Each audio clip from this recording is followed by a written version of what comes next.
Hey guys, welcome to new video. അപ്പൊ ഇന്നത്തെ video എന്ന് പറയുന്നത് ഡ്യൂട്ടി വ്ളോഗ് ആണോ എന്ന് ചോദിച്ചാൽ ഞാൻ ഇതുവരെ തീരുമാനിച്ചില്ല ഡ്യൂട്ടി വ്ളോഗ് എടുക്കണമെന്ന്. ഇന്ന് എനിക്ക് ഈവനിങ് ഒരു നൈറ്റ് ഡ്യൂട്ടി ആണുള്ളത്. ഈവനിങ് നൈറ്റ് ഡ്യൂട്ടി ശരിയാണല്ലോ, നമ്മൾ ഈവനിങ് ആണല്ലോ നൈറ്റ് ഡ്യൂട്ടിക്ക് പോകുന്നത്. പക്ഷെ ഇപ്പം ഹോസ്പിറ്റലിൽ എനിക്ക് നമ്മുടെ ഡിപ്പാർട്ട്മെന്റിൽ ഒരു ടീം സിറ്റ്സും ഉണ്ട്. അപ്പം അതിന് പോകാനായിട്ട് ഞാൻ റെഡി ആയിരിക്കുകയാണ്. അപ്പോൾ നമുക്ക് എല്ലാ മന്തും ഇതുപോലെ എല്ലാ മന്ത് ഇല്ലെങ്കിൽ 2 മാസം കൂടുമ്പോൾ ഒരു ടീം സിറ്റ്സും കാണും. എന്ന് പറഞ്ഞിട്ടുണ്ടെങ്കിൽ നമ്മൾ ഒരു ഡിപ്പാർട്ട്മെന്റിലുള്ള എല്ലാവരെയും ആ ഡിപ്പാർട്ട്മെന്റിന്റെ ലൈറ്റിങ്, അതായത് ഹെഡും അസിസ്റ്റന്റ് ഹെഡ് സ്റ്റെൽഫട്രേറ്റിന്റെ ഇവര് ഒരു മീറ്റിംഗ് അറേഞ്ച് ചെയ്യും. അപ്പോൾ ഈ മീറ്റിങ്ങിനകത്ത് എന്താണ് ബേസിക്കലി എന്നുള്ളത് ഞാൻ വഴിയെ പറയാം.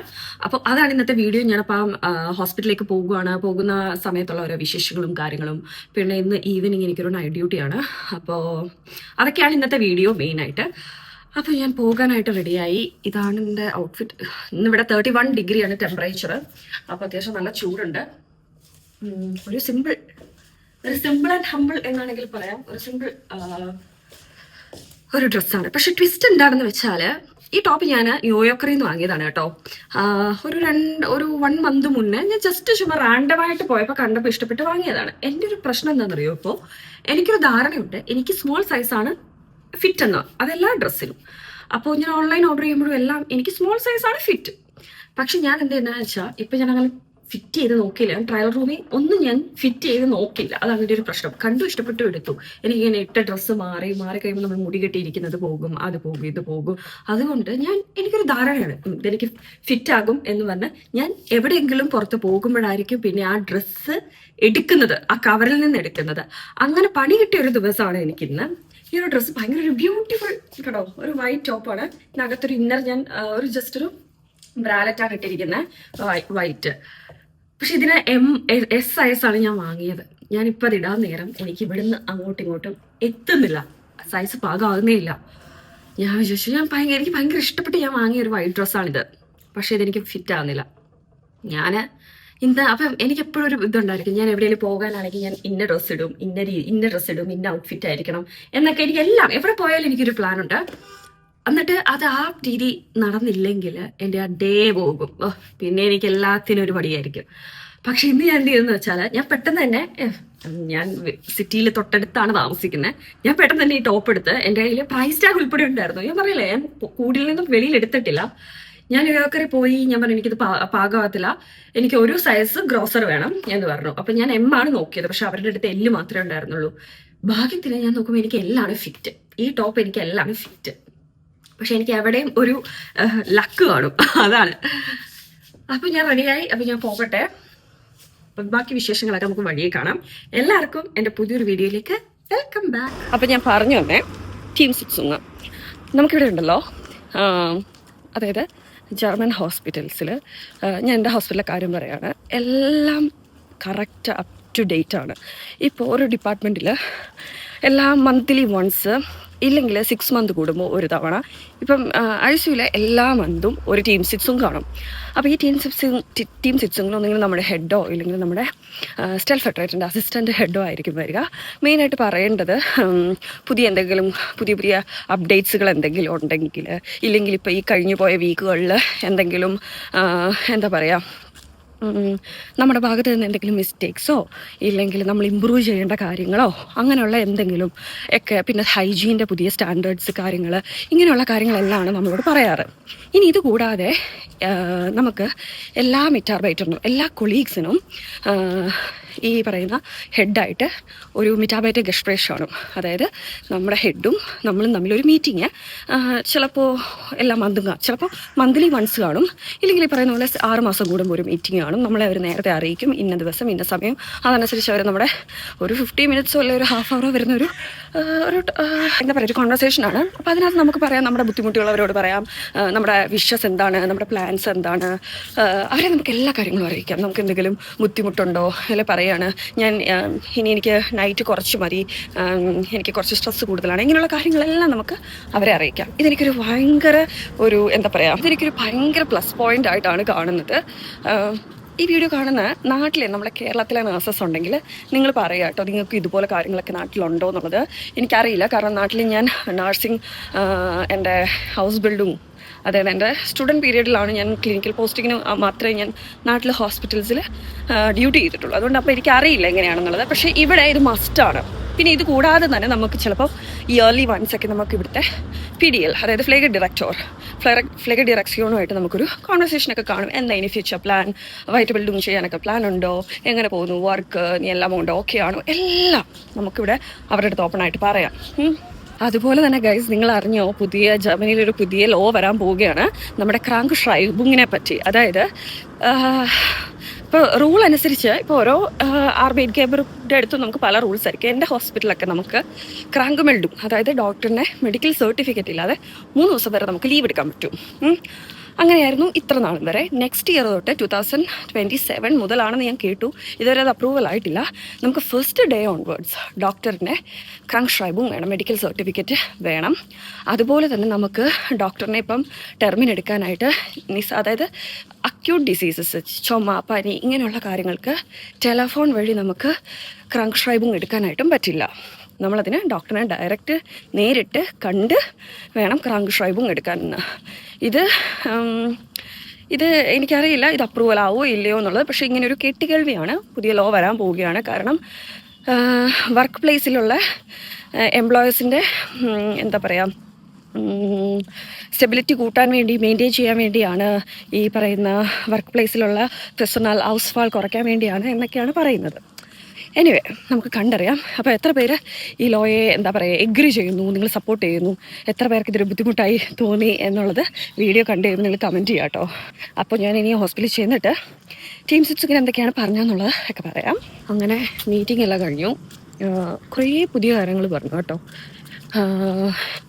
കുറേ കാര്യങ്ങൾ, അതായത് പേഷ്യൻറ്റിനെ ഐസൊലേറ്റ് ചെയ്യുന്ന കാര്യങ്ങളിൽ പുതിയ റൂൾസൊക്കെ വന്നു. നമ്മളിവിടെ ജർമ്മനിയിൽ ഞാൻ മുന്നേ എൻ്റെ വീഡിയോയിൽ പറഞ്ഞിട്ടുണ്ട്, നമുക്ക് പേഷ്യൻസിന് ഇവിടെ ലൂസ് മോഷൻ വന്നിട്ടുണ്ടെങ്കിൽ നമ്മൾ പേഷ്യൻ്റ് ഇവിടെ ഐസൊലേറ്റ് ചെയ്യും. കാരണം അത് ഒന്നെങ്കിൽ ബാക്ടീരിയൽ ഇൻഫെക്ഷൻ കൊണ്ടാകാം, വൈറൽ ഇൻഫെക്ഷൻ കൊണ്ടാകാം. അപ്പോൾ പേഷ്യൻ്റ് ഐസൊലേറ്റ് ചെയ്യുന്നതിൽ കുറച്ച് പുതിയ മാറ്റങ്ങളൊക്കെ വന്നിട്ടുണ്ട്. പിന്നെ അതുപോലെ തന്നെ അടുത്ത വർഷത്തെ ഉർലൗബ്, എനിക്കറിയില്ല, ഈ വർഷം കഴിയാൻ ഇനിയും 6 months ഉണ്ട്. പക്ഷെ നമുക്ക് ഓൾറെഡി അടുത്ത വർഷത്തെ വെക്കേഷൻ പ്ലാൻ ചെയ്യേണ്ടതായിട്ട് വന്നു. കാരണം ഇപ്പോൾ പുതിയ കുറേ ഡീൻസ് പ്ലാനിലും ഒക്കെ വ്യത്യാസം വന്നിട്ടുണ്ട്. എനിക്കറിയില്ല, ഞാൻ അടുത്ത വർഷത്തെ കാര്യം ഇതൊരു പ്ലാൻ ചെയ്ത് തുടങ്ങിയിട്ട് പോലും ഇല്ല. ആൻഡ് പിന്നെ ആൻറ്റിബയോട്ടിക്ക നമ്മൾ പേഷ്യൻറ്റിന് TDM കൊടുക്കുന്നതിലൊക്കെ ഉള്ള കുറച്ച് കാര്യങ്ങൾ, അങ്ങനെയുള്ള കാര്യങ്ങളൊക്കെയാണ് പുതിയതായിട്ട് വന്നത്.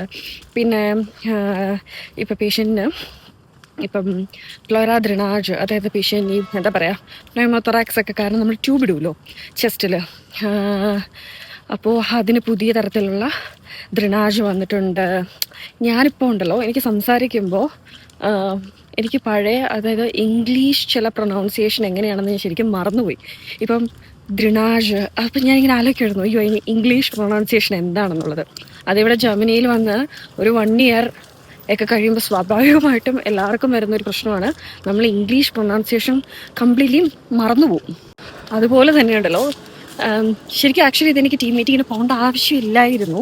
കാരണം നമുക്ക്, അതായത് ഒരു റൂളുണ്ട്, നമുക്ക് വെക്കേഷൻ ഉണ്ടെങ്കിലോ ഇല്ലെങ്കിൽ നമുക്ക് നൈറ്റ് ആണെങ്കിൽ ഇല്ല നമ്മൾ സിക്കാണെങ്കിലോ ഒന്നും നമ്മൾ ഈ ടീം സിറ്റ്സിങ്ങിന് വരേണ്ട ആവശ്യമില്ല.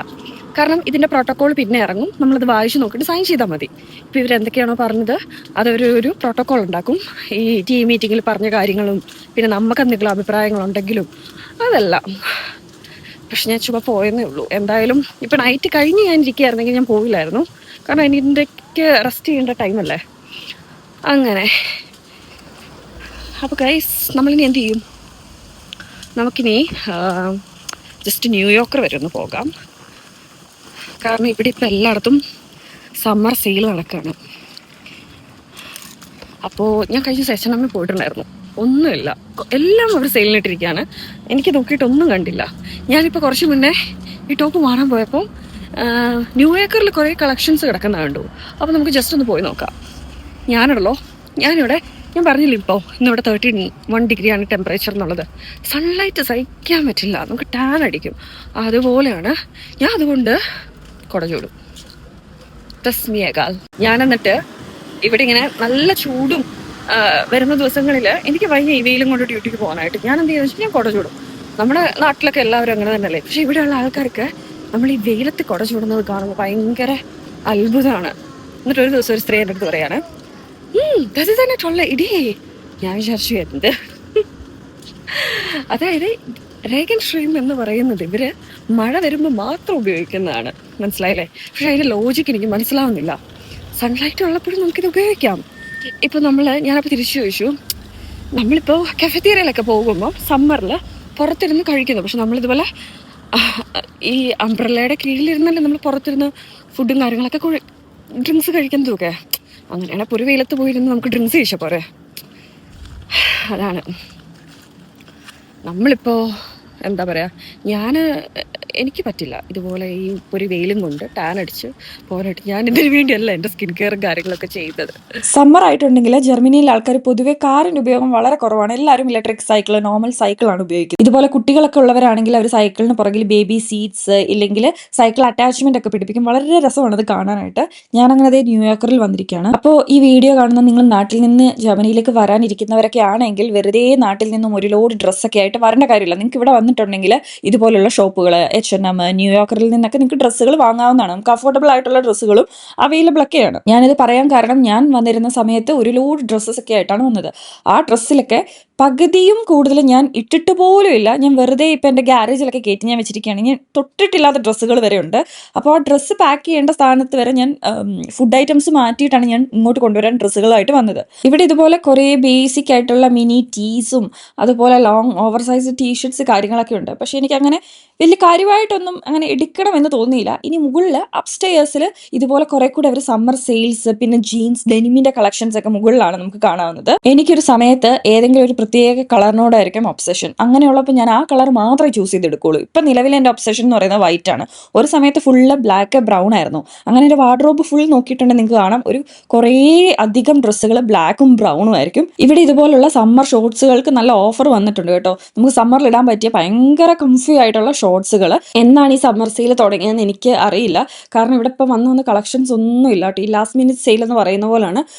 ഒന്നും നോക്കിയിട്ട് അങ്ങനെ വലിയ കാര്യമായിട്ടൊന്നും കാണുന്നില്ല. ദേ പിന്നെയും വൈറ്റ്. ഞാൻ പറഞ്ഞില്ല, വൈറ്റ് കണ്ടിട്ടുണ്ടെങ്കിൽ ഞാൻ കുറച്ച് സെക്കൻഡ്സ് അവിടെ നിന്ന് പോകും. ഞാൻ ഇപ്പോൾ ഇട്ടിരിക്കുന്ന ടോപ്പിന്റെ സെയിം പാറ്റേൺ ആണ് ഇത്. സൈസ് വന്നിട്ട് എല്ലാണ്. ഞാൻ പറഞ്ഞില്ല രാവിലെ ഞാൻ വന്നിട്ട് സൈസ് മാറ്റാനായിട്ട് വന്നു. അതിന്റെ ഒരു ലാസ്റ്റ് ഒരു പീസ് ബ്രൗൺ കളറും കിടപ്പുണ്ട്. എനിക്ക് ബ്രൗൺ ആണെങ്കിൽ ഭയങ്കര ഇഷ്ടപ്പെട്ടു. ഇപ്പം ഞാൻ ഇട്ടിരിക്കുന്ന വൈറ്റ് ടോപ്പിന് അടിയിൽ വൈറ്റ് ബ്രാലറ്റ് അല്ലേ ഇട്ടിരിക്കുന്നത്. ഇപ്പം ബ്രൗൺ ആണെങ്കിൽ ബ്രൗൺ ബ്രാലറ്റ് വേണമെന്നേ നിങ്ങൾക്ക് ബ്ലാക്ക് ഇട്ടിട്ടും വേണമെങ്കിൽ ഇടാവുന്നതാണ്. ആർക്കെങ്കിലും വേണമെങ്കിൽ വന്ന് വാങ്ങിച്ചോ. അതിൻ്റെ ഒരു ലാസ്റ്റ് പീസ് കിടപ്പുണ്ട് കേട്ടോ. എനിക്ക് നോക്കിയിട്ട് ഭയങ്കര എന്താ പറയുക, നമുക്കൊരു ഇഷ്ടപ്പെടുന്ന തരത്തിലൊന്നും കിടപ്പില്ല. എല്ലാം തന്നെ പഴയ സ്റ്റോക്ക് തന്നെയാണ് കിടക്കുന്നത്. പക്ഷേ എനിക്കൊന്നും ഇഷ്ടപ്പെട്ടില്ല അങ്ങനെ. ഞാൻ അകത്തോട്ട് കയറിയപ്പോൾ ഈ പ്രൊഡക്ട്സുകളൊന്നും ഞാൻ കണ്ടില്ല. ഇതിപ്പോൾ പുതിയ ഫ്രഷ് ഐറ്റംസ് വന്നിരിക്കുന്നത് അവർ ഡിസ്പ്ലേക്ക് ഇട്ടിരിക്കുന്ന കേട്ടോ. ഇത് സെയിൽസിനൊന്നുമല്ല.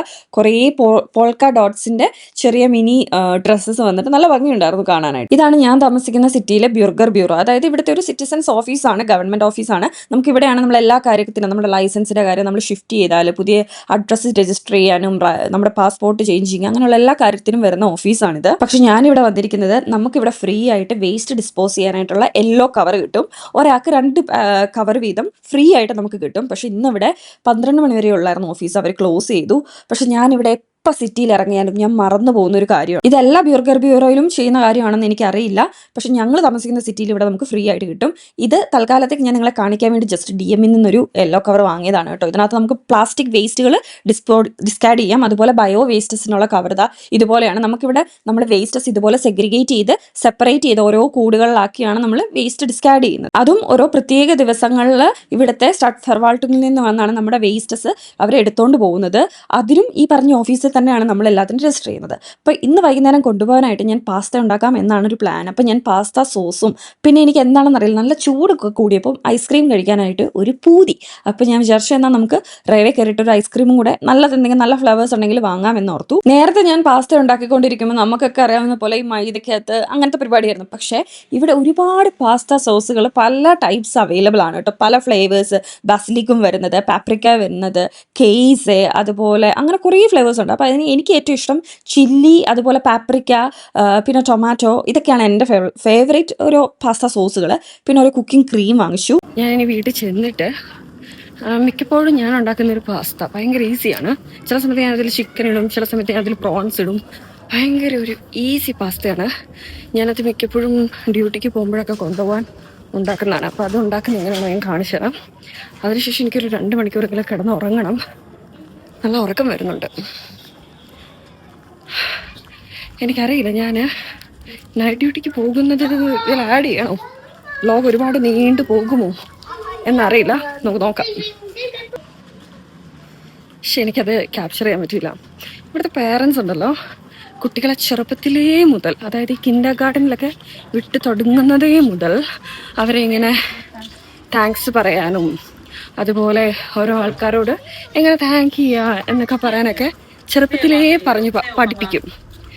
അതെനിക്ക് കണ്ടപ്പോൾ ഭയങ്കര, ഇൻ കേസ് ഇവരെ ഇപ്പം എന്തെങ്കിലും മിസ്റ്റേക്സ് ഒക്കെ ചെയ്തിട്ടുണ്ടെങ്കിൽ അവരത് പറഞ്ഞില്ലെങ്കിൽ ഇപ്പം അവരുടെ പേരൻസ് പറഞ്ഞ് പറയിപ്പിക്കുക. അതായത് സേ താങ്ക് യു, ഇല്ലെങ്കിൽ സേ സോറി, അങ്ങനെ. അതെനിക്കൊരു നല്ല കാര്യമായിട്ട് തോന്നി.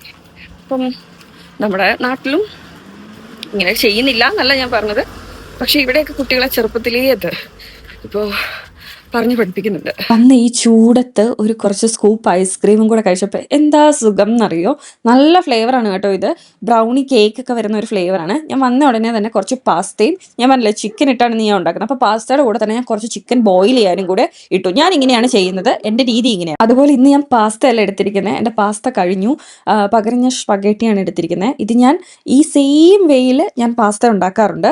പക്ഷെ എന്ത് ചെയ്യാനാണ്, ഇന്ന് കറക്റ്റ് വീഡിയോ എടുക്കാൻ നേരം നമുക്ക് സ്പഗേറ്റി ഉള്ളൂ. അപ്പോൾ ഞാൻ ഒലീവ് ഓയിലാണ് കുക്ക് ചെയ്യുന്നത്. ഞാൻ ആ വേവിച്ച് വെച്ചിരിക്കുന്ന ചിക്കൻ ഇല്ല, അത് ചെറിയ പീസസ് ആയിട്ട് ഇങ്ങനെ അരിഞ്ഞിട്ട് അതിനകത്തേക്ക് ഞാൻ കുറച്ച് സ്പൈസസ്, മുളക് പൊടി, മഞ്ഞൾപ്പൊടി, പെപ്പർ, ഉപ്പൊക്കെ ഇട്ട് നല്ലോണം മാരിനേറ്റ് ചെയ്തിട്ട് അത് ഞാൻ ഒന്ന് ചെറിയൊരു ലൈറ്റായിട്ട് ഫ്രൈ ചെയ്തെടുക്കും. ഇത് ഫ്രൈ ആവുന്ന നേരം കൊണ്ട് ഞാൻ കുറച്ച് ചെറിയ ഗാർലിക്സ്, വെളുത്തുള്ളി നല്ലോണം ചെറുതായിട്ട് അരിഞ്ഞിട്ട് ആ ലൈറ്റ് ഫ്രൈ ആയതിൻ്റെ കൂടെ ഇതുകൂടി ഇട്ട് കൊടുക്കും. ഞാനതിൽ വേറെ കാര്യങ്ങളോ ഒനിയൻ കാര്യങ്ങളോ ഒന്നും ആഡ് ചെയ്യുന്നില്ല, കാരണം നമ്മുടെ പാസ്ത സോസിനകത്ത് ഇതെല്ലാം വരുന്നുണ്ട്. ഇതിന് ശേഷം ഞാൻ വേവിച്ച് വെച്ചിരിക്കുന്ന സ്പഗേറ്റി ഇതിനകത്തേക്ക് ഇടും. ഞാൻ പറഞ്ഞില്ല നിങ്ങൾക്ക് ഇതേ രീതിയിൽ ഞാൻ പാസ്ത ഉണ്ടാക്കുന്നത്.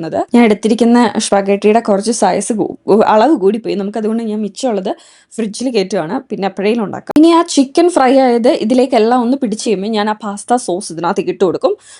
ഞാൻ ഇത്ര ക്വാണ്ടിറ്റിക്ക് കറക്റ്റ് ഒരു 200 ഗ്രാം വരുന്നതാണ് ഈ പാസ്ത സോസ്. ഞാനതിലെ ബാക്കിയുള്ളതിനകത്ത് കുറച്ച് വെള്ളം കൂടെ ആഡ് ചെയ്തിട്ട് ആ പാസ്ത പേസ്റ്റ് ഫുൾ എടുക്കും. എന്നിട്ട് അത് ജസ്റ്റ് ഒന്ന് ചൂടാകാൻ വെച്ച് കഴിഞ്ഞിട്ട് ഞാൻ അതിനകത്തേക്ക് കുക്കിംഗ് ക്രീമും കൂടെ ആഡ് ചെയ്യും. പിന്നെ ഞാൻ ചെയ്യുന്ന ഒരു കാര്യമാണ്, ഇതിവിടെ ഈ നമ്മുടെ നോബ്ലൗ ഇല്ല, അതിൻ്റെ അതായത് ഗാർലിക്കിൻ്റെ പൗഡറാണ്. അതുപോലെ കുറച്ച് ചില്ലി ഫ്ലേക്സ്, പിന്നെ കുറച്ച് പെപ്പർ പൗഡർ. ഒന്നും ഓവർ ആവാൻ പാടില്ല, എല്ലാം ജസ്റ്റ് ആ ഫ്ലേവറിന് വേണ്ടി മാത്രം. എന്നിട്ട് ലാസ്റ്റ് കുക്കിംഗ് ക്രീമും കൂടെ ആഡ് ചെയ്തിട്ട് ഒരു 5 മിനിറ്റ്സ് ജസ്റ്റ് ഒന്ന് അടച്ച് വെച്ച് ഒന്ന് ജസ്റ്റ് ചൂടാക്കുകയുള്ളൂ. അത് ഡീപ്പ് ഫ്രൈ ആയിട്ട് അതിലെ പാസ്ത മൊത്തം ഡ്രൈ ആയി പോകരുത്, നല്ല ജ്യൂസി ആയിട്ട് നല്ല സോസി ആയിട്ട് ഇങ്ങനെ കിടക്കണം. വന്ന് 2 മണിക്കൂറത്തെ ഉറക്കവും കഴിഞ്ഞ് ഞാൻ കൊണ്ടുപോകാൻ പാസ്ത ഉണ്ടാക്കി ഫ്രഷായി റെഡിയായി നൈറ്റിന് പോകാനായിട്ട്. അപ്പോൾ ഞാനിപ്പോൾ തന്നെ ഇറങ്ങുകയാണ്. ഇവിടെ ഉണ്ടല്ലോ, ഈവനിങ് ആയിട്ട് പോലും ആ ഒരു ചൂട് കുറഞ്ഞിട്ടില്ല. ഇപ്പോഴും 30 ഡിഗ്രിയാണ് പുറത്ത്. എനിക്ക് തോന്നുന്നു നാളെ രാവിലെ വരുമ്പോഴും, പ്രത്യേകിച്ച് രാവിലെ ഇപ്പോൾ ഇവിടെ ഇങ്ങനെ തണുപ്പ് കാര്യങ്ങളൊന്നും ഇല്ല. ഇതുപോലെ തന്നെയാണ്. ഒരു 5 മണിയൊക്കെ ആകുമ്പോഴത്തേക്കും തന്നെ നേരം വെളുക്കും, നല്ല പോലെ വെളുക്കും. പിന്നെ നാളത്തെ ടെമ്പറേച്ചർ ഞാൻ നോക്കിയില്ല എങ്ങനെയാണെന്നുള്ളത്. അപ്പോൾ അതൊക്കെയാണ്. അപ്പോൾ ഞാൻ ഇറങ്ങട്ടെ എന്തായാലും. ഇനിയിപ്പോൾ ചെന്നിട്ടുള്ള നൈറ്റിൻ്റെ കാര്യങ്ങളൊന്നും എനിക്കിപ്പോഴേ പ്രഡിക്റ്റ് ചെയ്യാനായിട്ട് പറയില്ല, എത്ര പേഷ്യൻ്റ് ഉണ്ട്. ഇപ്പം ടീം 6 ഇങ്ങനെ ചെന്ന് കഴിഞ്ഞപ്പോൾ തന്നെ നൈറ്റിനാണോ ആൾക്കാർ സിക്ക് എന്താണെന്നറിയില്ല. സ്പെയിറ്റിനുള്ള ആൾക്കാർ 11 മണി വരെ നിൽക്കും എന്നൊക്കെ ഇങ്ങനെ പറയുന്നത് കേട്ടു. ഞാൻ കൂടുതലൊന്നും അതിനെപ്പറ്റി ചോദിക്കാനൊന്നും പോയില്ല. എന്തിനാ നമ്മൾ ഡ്യൂട്ടിക്ക് പോകുന്നതിന് മുന്നേ തന്നെയുള്ള മൂഡ് കളയുന്നത്. അപ്പോൾ അതൊക്കെയാണ് ഗൈസ്. അപ്പോൾ ഡ്യൂട്ടിക്ക് പോകാനായിട്ട് ഇറങ്ങാം. അപ്പോൾ ഗൈസ് അതൊക്കെയാണ്. ഞാൻ നൈറ്റിന് കയറാനായിട്ട് പോവാണ്. അപ്പോൾ ഇത്ര വീഡിയോ ഞാൻ ഇനി വീഡിയോ എടുക്കുന്നില്ല ഗൈസ്. അപ്പോൾ പുതിയ വ്ളോഗായിട്ട് കാണുന്നത് വരെ